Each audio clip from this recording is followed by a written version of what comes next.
pagan Arabians believed that poets were people possessed by the jinn, which are usually malevolent spirits that haunted ruins and dwelt in rivers and oceans. The Arabs also imagined them in whirlwinds and waterspouts. As we have shown in our 4 chapters, number 119, Muhammad loathed poets and denied any association or semblance with them for reasons that we shall demonstrate forthwith. In Muhammad ibn Ishaq's monumental biography of Muhammad, Sirat Rasulullah, translated by Alfred Guillaume as The Life of Muhammad, pages 71 to 72 and more on pages 106 to 153, we are informed on the authority of Halima, his suckling mother.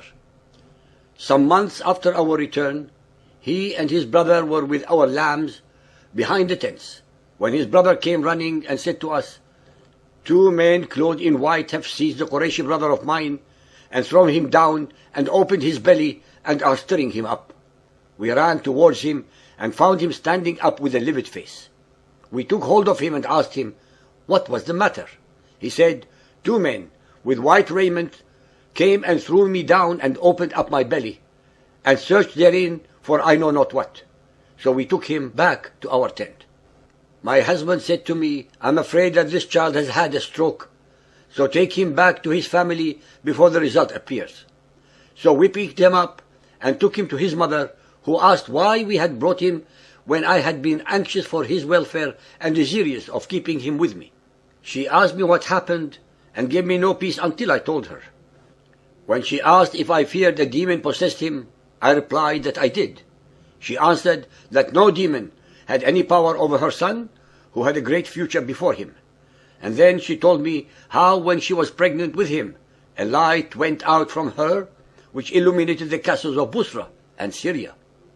Even at the earliest stages of records building by his followers, the miracles that were not allowed for Muhammad in the Quran proliferated out of control in the subsequent 300 years with greater and greater myths, turning Muhammad into an Allah-like God. Furthermore, on pages 106 to 153, it is related that Muhammad as a grown man was himself convinced of being possessed by evils, and that accordingly, not to become the Quraysh village idiot, he tried to kill himself by throwing his body down a mountain. It is then said that Gabriel came to his rescue, but Muhammad still had doubts because the story did not end there. The vision repeated itself, leaving Muhammad in an inner struggle about his own sanity. It is reported that he stood confused in the middle of nowhere until Khadija's messenger, his wealthy wife, found him on the high ground above Mecca, undecided about his own sanity. It was without a shadow of a doubt Khadija who first supported and soothed Muhammad in the crucial phases when he himself entertained the deepest doubts about his own sanity. "Woe is me, poet or possessed?" asked her shaking husband. Khadija had to convince Muhammad by a test to verify if the entity appearing to him was indeed an angel or Satan. She asked him to meet her while the entity was appearing to him. When it came to be, she engaged into sexual preliminaries with Muhammad, asking at different stages if the entity was still there. It happened that in the process, the entity left when the arousing got warmer. Khadija then said to him, "O son of my uncle, rejoice and be of good heart. By Allah, he is an angel and not a Satan." Her deduction was that Satan would not have left a sexual scene, but an angel would, out of piety and chastity. Here we can clearly see that Muhammad's mission was never, ever confirmed by some godly signs with supernatural proofs, but merely by the strong will and intellect of his wife. There is absolutely no doubt, based entirely on the Muhammadan records themselves, that without the financial, spiritual, and intellectual support of his wife, Khadija, Muhammad would have been an unknown total failure. For as long as Khadija was alive, her influence upon Muhammad was paramount, hence the delusions of Muhammad were under control. As a hermit dwelling in a cave, under the illusion of receiving messages, nothing so far could make us believe that Muhammad was insane. In the language of psychiatry, his condition was stable, meaning he still could act like any normal person. Matters, though, worsened appreciably regarding both Muhammad's wealth and mental health, right after Khadija's death in 619 AD.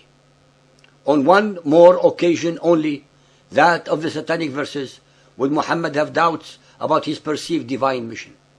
The abrogation of his blasphemous compromise by Allah was said to rectify the satanic revelation, showing without a doubt that Muhammad could not differentiate between Allah's and Satan's revelations.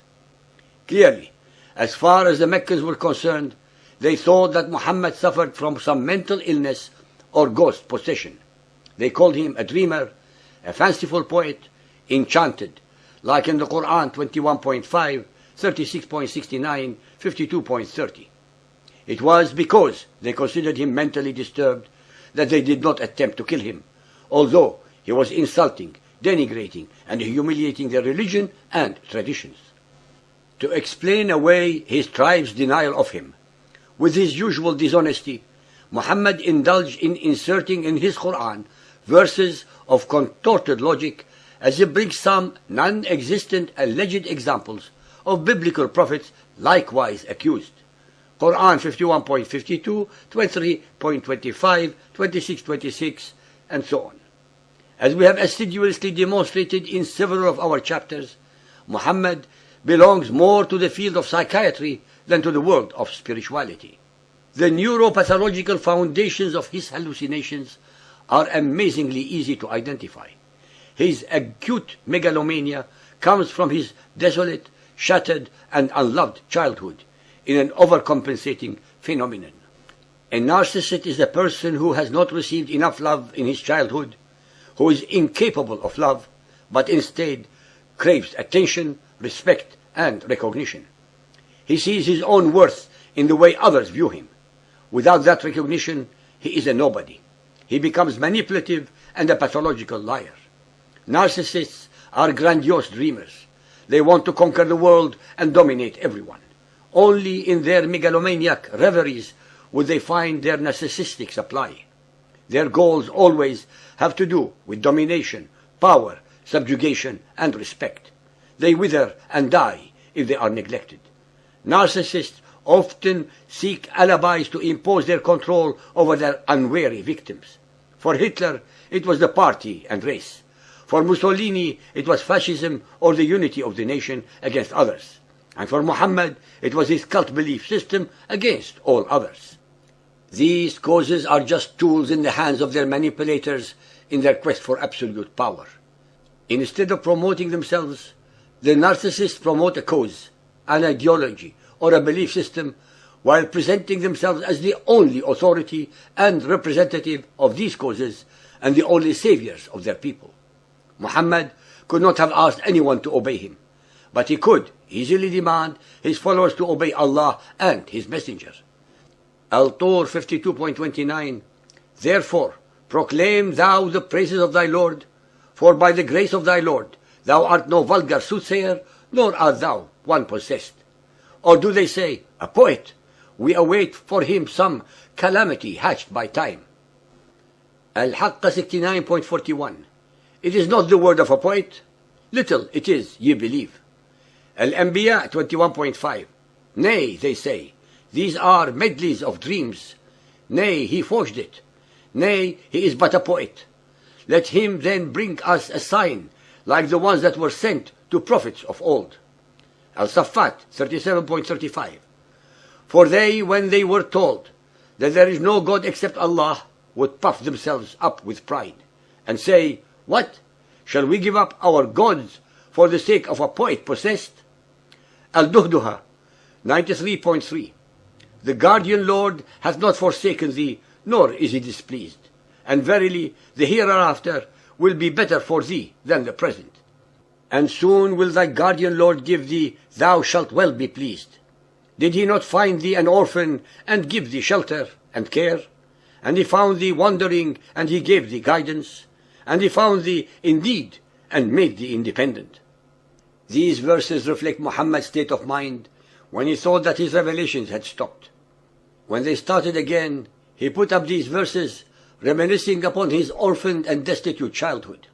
Nonetheless, he added another one of his lies when asserting that Allah made him independent, when in fact he was totally dependent on his wife Khadija, financially, intellectually, and spiritually.